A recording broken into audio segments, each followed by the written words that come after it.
Hello friends, मैं हूं विनय और मैं आपका स्वागत करता हूं बंसल एकेडमी के इस आपके अपने प्लेटफॉर्म के ऊपर। तो देखो, इस वीडियो सीरीज़ की जो शुरुआत है ये आपके लिए बहुत इंपॉर्टेंट सीरीज़ होने वाली है, क्योंकि इस सीरीज़ के अंदर ना हमने पता क्या करना है, हमने जितने भी जूलॉजी के टीजीटी कमीशन के पुराने क्वेश्चंस हैं उन सारे के सारे क्वेश्चन को हर वीडियो में 10-15 क्वेश्चंस को कवर करना है। और आपने कैसे इसका बहुत फायदा उठाना है, आपके सामने डिस्प्ले पे एक क्वेश्चन आएगा, स्क्रीन पे क्वेश्चन दिखेगा, आपने वीडियो को पॉज करना है, अपने आंसर को टिक करना है, फिर वीडियो को ऑन करना है, फिर एक्सप्लेनेशन को देखना है। तो चलिए शुरुआत करते हैं हमारी आज की सीरीज से। हमारा जो पहला क्वेश्चन रहेगा इस सीरीज का वो ये है, ये आपकी स्क्रीन पे, a phylum common to unicellular animals and plant is. तो आपको एक ऐसी फाइलम बतानी है जिसके अंदर यूनिसेलुलर प्लांट्स भी आते हैं, यूनिसेलुलर एनिमल्स भी आते हैं, एक कोशिकीय जीव आते हैं जिसके अंदर, है ना। और फर्स्ट ऑप्शन है हमारे पास मोनेरा, सेकंड ऑप्शन है प्रोटिस्टा, थर्ड ऑप्शन है फंजाई, फोर्थ ऑप्शन है प्लांटी।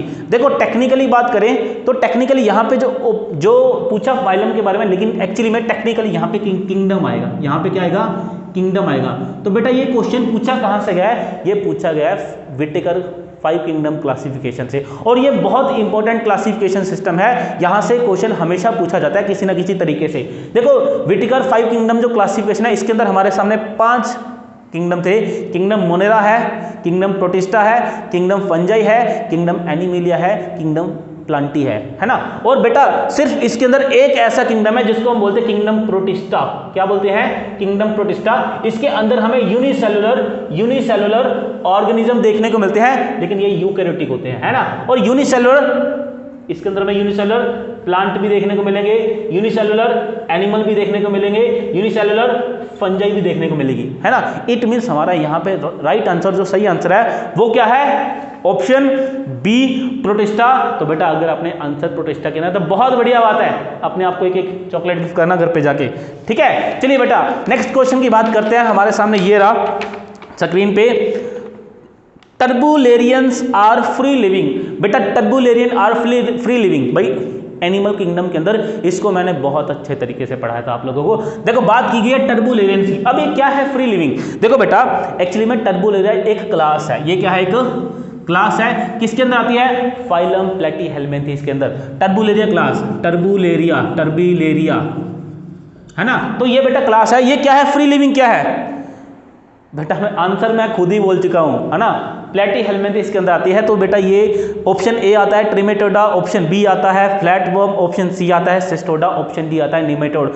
बेटा ट्रिमेटोडा नहीं आएगा, सिस्टोडा नहीं आएगा, क्यों, सिस्टोडा क्यों नहीं आएगा, सिस्टोडा के अंदर बेटा हमारा आता है ये फ्लैट वर्म्स आते हैं सारे के सारे, जैसे टेप वर्म है ना, जो रिबन लाइक स्ट्रक्चर है। अगर हम सिस्टोडा की बात, ट्रिमेटोडा की बात करते हैं, इसके अंदर फ्लूक्स आते हैं, जैसे लीवर फ्लूक है, लेकिन बेटा ये तो फ्री लिविंग होते नहीं है, ये तो पैरासाइट होते हैं सारे के सारे, है ना। इसके अलावा निमेटोडा बेटा एस्केहेल्मिन्थेस को बोलते हैं। तो बचा क्या बेटा हमारे पास, फ्लैट वर्म, बचा क्या बेटा, फ्लैट वर्म। तो टर्बुलेरिया का रिलेशन बेटा किससे है, फ्लैट वर्म से है। तो this is the right answer.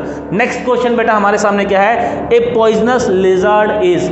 आपने बताना है इन चारों ऑप्शन में से कि पॉइजनस लिजर्ड कौन सी है, ऐसी कौन सी चिपकली है, लिजर्ड है जो पॉइजनस है। पहला ऑप्शन आपके सामने है बेटा वैरानस, दूसरा ऑप्शन आपके सामने कैमलियन, तीसरा ऑप्शन आपके सामने एंसिस्ट्रोडोन, और चौथा ऑप्शन आपके सामने हीलोडर्मा। तो बेटा देखो अगर हम बात करते हैं वैरानस की, तो ये नॉर्मल जाइंट लिजर्ड होती है, मॉन्स्टर लिजर्ड, इसको मॉन्स्टर लिजर्ड भी बोल देते हैं। तो ये बेटा पॉइजनस नहीं होती।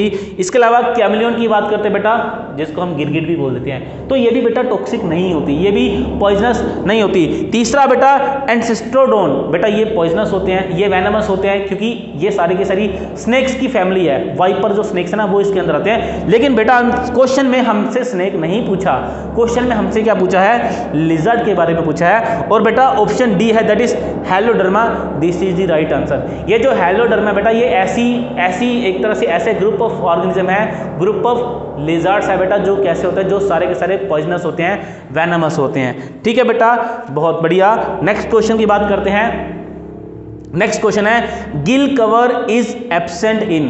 तो बेटा गिल कवर, पहली बात तो गिल कवर होता क्या है, गिल कवर होता क्या है, देखो मैं छोटा सा हिंट देता हूं, ये मान लो कोई फिश है, ये कोई फिश है ना, ये कोई मान लो फिश है, यहाँ पे ये फिश है, यहाँ पे उसके गिल्स होते हैं, गिल्स के ऊपर एक कवर होता है बेटा, गिल्स के ऊपर एक कवर होता है, इस कवर का आपने नाम, इसको क्या बोला, गिल्स के ऊपर ये जो कवर है इसको क्या बोल दिया बेटा, गिल कवर बोल दिया, है ना। इसका एक और नाम होता है, बहुत इंपॉर्टेंट नाम होता है, और वो आपने बताना है बेटा। 4 हमारे सामने ऑप्शन है, सैल्मन है, लेवियो है, शार्क है, ऑल ऑफ दीस है। बेटा हमें बताना है कि किसके अवर ये, किसके अंदर ये नहीं होता। पहली बात तो बेटा एक छोटा सा हिंट ये है, ये बना होता है बोन से। ये किससे बना होता है, बोन से बना होता है ना। देखो बेटा आंसर आपने टाइप कर दिया होगा, इसको ओपरकुलम बोलते हैं, है ना। तो ये बोन, एक बोन होती है जो गिल्स को कवर करती है, और बोन है तो बेटा बोनी फिशेस में प्रेजेंट होगी, जबकि सैल्मन एक बोनी फिश है, लेबू एक बोनी फिश है, लेकिन shark is not a bony fish. बेटा शार्क कौन सी फिश होती है, कार्टिलेजिनस फिश होती है। तो बेटा जब शार्क कार्टिलेजिनस फिश है तो उसके अंदर क्या गिल कवर होगा, बिल्कुल नहीं होगा। तो हमारा राइट आंसर यहाँ पे क्या है, option C shark. Next question की बात करते हैं बेटा, which of the following is an egg laying mammal. जब क्लास के अंदर मैंने आपको मैमल्स पढ़ाए थे तब आपको बार बार बोला था कि बेटा ऐसे क्वेश्चन पूछते हैं, ऐसे क्वेश्चन पूछेंगे आपको मैमल्स के बारे में, कौन सा एग लेइंग मैमल है ना। तो बेटा ऑप्शन ए है वेल। बेटा वेल एग लेइंग मैमल नहीं है, वेल एक विविपेरस एनिमल है ना। प्लैटिपस, हाँ ये बात लग रही है बेटा, जो प्लैटिपस होता है, डकबिल प्लैटिपस, कौन सा, डकबिल प्लैटिपस,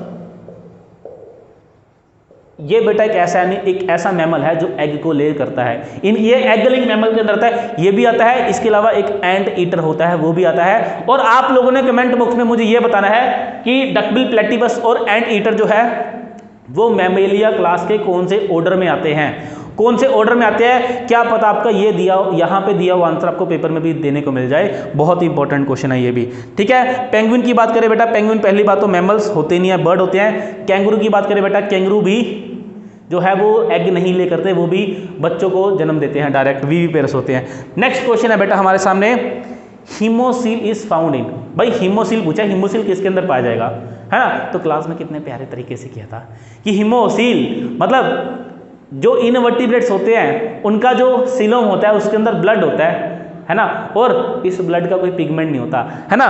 तो व्हाइट कलर का ब्लड है, किसके अंदर पाया जाता है बेटा, ऑप्शन ए इकाइनोडर्म। इकाइनोडर्म के अंदर सर्कुलेटरी सिस्टम होता है क्या, इतना डेवलप ही नहीं होता यार, उसके अंदर तो पूरा का पूरा जो वाटर वेस्कुलर सिस्टम होता है, तो ये आंसर नहीं आएगा। स्पॉन्जिस, अरे स्पॉन्जिस के अंदर तो सिलोम ही नहीं होता भाई, ये तो आंसर कहाँ से आ सकता है। आर्थ्रोपोडा मतलब कॉकरोच की बात हो रही है, मतलब ये आंसर बनता है, क्योंकि जो आर्थ्रोपोडा होते हैं इनके अंदर हीमोलिम्फ पाया जाता है, और इन्हीं के अंदर बेटा जो सीलोम होता है उस सीलोम को हम हीमोसील बोलते हैं, क्योंकि इस सीलोम के अंदर ब्लड फिल्ड होता है, हीमोलिम्फ फिल होता है, ठीक है जी। नेक्स्ट बात करते हैं एनेलिडा। बेटा एनेलिडा नहीं आएगा, एनेलिडा के अंदर क्लोज्ड सर्कुलेटरी सिस्टम होता है बेटा, तो वो भी आंसर नहीं आएगा। So our right answer is option C arthropoda. Next question की बेटा अगर हम बात करते हैं, सीधा सीधा क्वेश्चन है, कुछ घुमाया नहीं है इसके अंदर। पॉलीफेस इज एब्सेंट इन। बेटा पॉलीफेस किसके अंदर एब्सेंट होता है, देखो एक होता है पॉलीफेस, एक होता है मेड्यूसा फेस, और ये दोनों के दोनों हमें देखने को मिलते हैं सिलेंट्रेटा फाइलम के अंदर, है ना, जिसको नाइडोब्लास्ट भी बोल देते हैं, उसके अंदर। तो आपसे पूछा कि पॉलीफेस किसके अंदर नहीं पाया जाता। देखो पॉलीफेस फिक्स्ड फेस होता है, ये होता है एक फिक्स्ड फेस होता है, जबकि मेडुसा फ्री लिविंग फॉर्म होती है। तो बेटा अगर हम हाइड्रा की बात करते हैं, हाइड्रा के अंदर पॉलीफेस होता है बेटा, हाइड्रा के अंदर हमें पॉलीफेस ही देखने को मिलता है। दूसरा अगर हम बात करते हैं फाइजिला के अंदर बेटा हमें पॉलीफेस देखने को मिलता है, ओबिलिया के अंदर हम देखें तो पॉलीफेस देखने को मिलता है, मेडुसा फेस भी देखने को मिलता है। लेकिन बेटा जो ओरिलिया होती है, जो जेली फिश होती है, जेली फिश के अंदर हमें कभी भी पॉलीफेस फिक्स्ड फॉर्म देखने को नहीं मिलती। They are always moving in nature, ये हमेशा मूव करते रहते हैं। तो हमारा राइट आंसर बेटा यहाँ पे क्या आता है, ओरिलिया जेली फिश। ओरिलिया बेटा किसको बोलते हैं, जेली फिश को बोलते हैं। ओरिलिया आपको एग्जाम्स के अंदर ऑप्शन देखने को मिलता है, और बहुत से एग्जाम में मिल चुका है। तो ओरिलिया आपने बेटा ध्यान रखना है, किसको बोलते हैं, जेली फिश को बोलते हैं। नेक्स्ट क्वेश्चन बेटा सीधा सीधा क्वेश्चन है, tube feet are locomotory organs of. बेटा ट्यूब फीट किसके अंदर लोकोमोटरी ऑर्गन्स होते हैं। भाई सीधी सी बात है, ट्यूब फीट किसका पार्ट होता है, ट्यूब फीट होता है वाटर वेस्कुलर सिस्टम का पार्ट। अब वाटर वेस्कुलर सिस्टम कौन सी फाइलम में पाया जाता है, वीडियो को पॉज करो फटाफट से लिख दो नीचे कि किसके अंदर पाया जाता है ना। और वाटर वेस्कुलर सिस्टम की बेटा जो खासियत होती है, उसके अंदर जो ट्यूब फीट होते हैं, ये डायग्राम में आप देखो ध्यान से, जो ट्यूब फीट नीचे स्ट्रक्चर्स होती हैं, ये क्या करते हैं, ये लोकोमोशन में हेल्प करती हैं। तो बेटा क्या ये पोरीफेरा के अंदर सॉरी क्या ये स्पाइडर के अंदर पाया जाता है? बेटा बिल्कुल ही नहीं पाया जाता। क्या ये रेप्टाइल्स के अंदर पाया जाता है? रेप्टाइल कहाँ यार, रेप्टाइल के अंदर क्यों पाया जाएगा? क्या ये कैटफिश के अंदर पाया जाता है? बिल्कुल भी नहीं पाया जाता। तो बेटा हमारे सामने ऑप्शन क्या बचता है? ऑप्शन सी स्टारफिश, मतलब इकाइनोडर्मेटा के अंदर पाया जाता है और इकाइनोडर्मेटा के अंदर ही बेटा क्या होती है, स्टारफिश होती है। तो हमारा राइट आंसर यहाँ पे क्या रहेगा? Option C starfish. Next question है बेटा, in which phylum the body is segmented. अरे यार इन्होंने सिंपल सा क्वेश्चन पूछ लिया, अभी कौन सी ऐसी फाइलम है जिसके अंदर बॉडी सेगमेंटेड होती है, जिसके अंदर छोटे छोटे सेगमेंट्स पाए जाते हैं, जिसके अंदर ट्रू मेटामेरिज्म पाया जाता है ना। और वो कौन सी है देखते हैं ध्यान से। क्या पोरीफेरा के अंदर बॉडी जो है सेगमेंटेड होती है? नहीं होती। क्या सिलेंट्रेट के अंदर सेगमेंटेड बॉडी होती है? अरे कभी नहीं होती। क्या एनिलिडा के अंदर होती है? हाँ यार अर्थवॉर्म पढ़ा हुआ है हमने, क्या पढ़ा हुआ है? अर्थवॉर्म, है ना। अर्थवॉर्म के अंदर हमें ट्रू सेगमेंट्स देखने को मिलते हैं। तो इसका मतलब इसका आंसर क्या आना चाहिए? ऑप्शन सी आना चाहिए। ऑप्शन डी है बेटा मोलस्का के अंदर भी बॉडी बेटा अनसेगमेंटेड होती है। तो सीधा आंसर हमारा सामने क्या बनता है? Option C annelida. चलिए बेटा नेक्स्ट क्वेश्चन की बात करते हैं। Which of the following is a flightless bird. अब बेटा ऐसा है, फ्लाइटलेस बर्ड इनमें से किसको बोलते हैं? ऑप्शन ए है आपके सामने कोलंबा, ऑप्शन बी है आपके सामने नेफ्रॉन, यहाँ पे ना ये स्पेलिंग मिस्टेक है बेटा, कोलंबिया था यहाँ पे। ऑप्शन सी है स्ट्रूथियो, ऑप्शन डी है कोर्वस।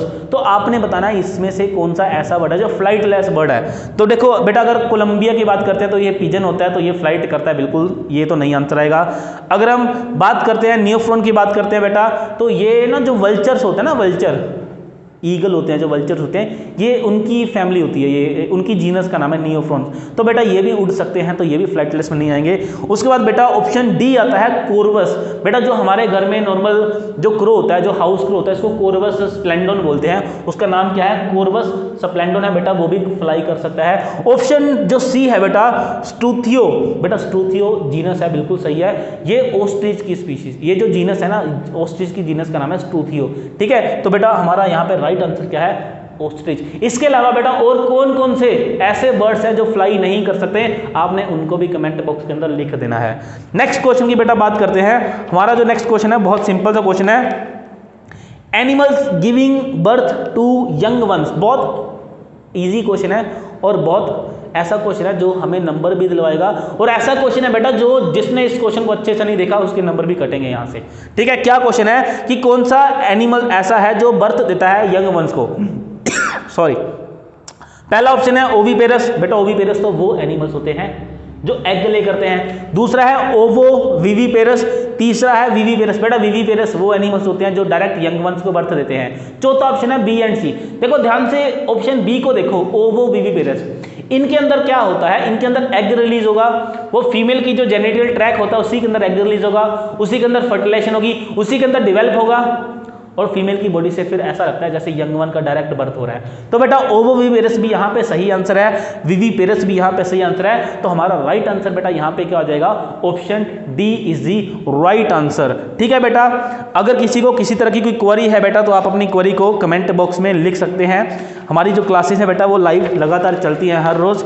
चलिए बेटा नेक्स्ट क्वेश्चन की बात करते हैं। नेक्स्ट क्वेश्चन है हमारा, बहुत प्यारा क्वेश्चन है, An averted pyramid of biomass can be found in which ecosystem? बेटा averted जो वर्ड है ना, averted का मतलब बेटा इनवर्टेड ही होता है, इनवर्टेड, इसका मतलब यही है इनवर्टेड, मतलब ये बोलना चाह रहा है कि पिरामिड ऑफ मास, ऐसा उल्टा पिरामिड मास, इन्वर्टेड पिरामिड मास कौन से इकोसिस्टम में देखने को मिलता है? क्लास में बेटा चिल्ला चिल्ला के बताया था, पढ़ लो। जब भी आपको इन्वर्टेड बायोमास, उसकी पिरामिड की बात करें, वो भी बायोमास से, किससे? बायोमास का। चुपचाप से देख लेना कि मेराइन वाला या फिर एक्वेटिक इकोसिस्टम कौन सा है। तो देखते हैं बेटा यहाँ पे कोई दिख रहा है अपने को? फॉरेस्ट बेटा नहीं आएगा, फॉरेस्ट के अंदर इन्वर्टेड नहीं होता।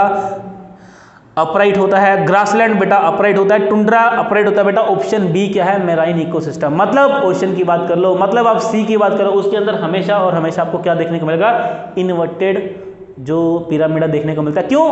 क्योंकि जो फर्स्ट ट्रॉपिकल लेवल होगा इसका मास कम होगा, सेकंड ट्रॉपिकल लेवल का मास ज़्यादा होगा, थर्ड ट्रॉपिकल लेवल का मास सबसे ज़्यादा होता है। इससे ऊपर जो ट्रॉपिकल लेवल होगा उसका मास उससे भी ज़्यादा होगा।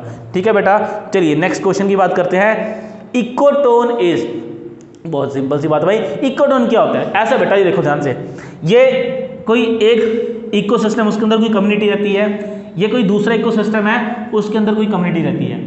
अब इकोसिस्टम जो होता है ऐसे नहीं होगा भी इकोसिस्टम एकदम से खत्म हो जाएगा। मान लो ये फॉरेस्ट है, मान लो ये ग्रासलैंड है, तो इसके बीच में ये वाला जो रीजन होता है, यहाँ पे आपको फॉरेस्ट के एनिमल्स ऑर्गेनिज्म भी देखने को मिलते हैं, ग्रासलैंड जो ग्रासेज होती है उसके भी ऑर्गेनिज्म देखने को मिलते हैं। तो बेटा ऐसा रीजन जो दो इकोसिस्टम के बीच में कॉमन हो, ऐसा सिस्टम, ऐसा एरिया जो कम्युनिटी, दो कम्युनिटीज के बीच में हो, उसको क्या बोलते हैं? इकोटोन बोलते हैं। और यहाँ पे अगर आप इस इकोसिस्टम की बात कर लो, अगर आप इस इकोसिस्टम की बात कर लो, इसके अंदर भी कोई ना कोई डाइवर्सिटी होगी, इसके अंदर भी कुछ ना कुछ डाइवर्सिटी होगी, लेकिन मैक्सिमम डाइवर्सिटी आपको इन दोनों के बीच में देखने को मिलती है, इकोटोन। ठीक है बेटा, तो इकोटोन वो एरिया होता है जो दो इकोसिस्टम के बीच में, दो कम्युनिटीज के बीच में होता है। तो क्या ऐसा कुछ ऑप्शन दिख रहा है यहाँ पे?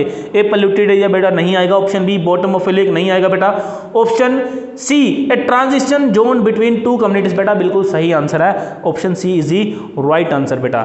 नेक्स्ट क्वेश्चन है बेटा, which of the following is most stable ecosystem? बेटा मोस्ट स्टेबल इकोसिस्टम की बात की है, देख लेते हैं बेटा। माउंटेन है हमारे सामने, भाई माउंटेन भी एक अच्छा इकोसिस्टम है, लेकिन बहुत ज़्यादा स्टेबल नहीं है ना, क्योंकि लगातार डिफोरेस्टेशन भी होती रहती है, लगातार जो है पहाड़ टूटते भी रहते हैं, तो ये सारी चीज़ें देखने को मिलती हैं, इसका मतलब इतना ज़्यादा स्टेबल नहीं है।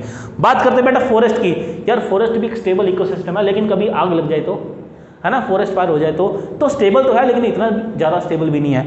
बात करें बेटा ओशन की, बात करें डेजर्ट की, डेजर्ट तो बेटा वैसे ही स्टेबल नहीं है, क्योंकि डेजर्ट के अंदर वैसे ही ऑर्गेनिज्म का नंबर कम होता है। तो बेटा ओशन यहाँ पे आएगा। जब भी आपसे मोस्ट स्टेबल इकोसिस्टम की बात करें बेटा, चुपचाप से हमने ओशन को आंसर लगाना है, क्योंकि इतना बड़ा इकोसिस्टम है, ऊपर से बेटा समुद्र है, बहुत बड़ा है, तो ये स्टेबल इकोसिस्टम का ही पार्ट माना जाता है। ठीक है बेटा, तो ये हमारे कुछ क्वेश्चंस है। उम्मीद है आपको सेशन अच्छा लगा होगा, और वीडियो को लाइक करें, चैनल को सब्सक्राइब करें, अपने दोस्तों के साथ शेयर कीजिए, जो आपके जो दोस्त हैं कमीशन की तैयारी कर रहे हैं, और बताइए फिर नेक्स्ट वीडियो कब चाहिए। टेक केयर बेटा, गुड लक।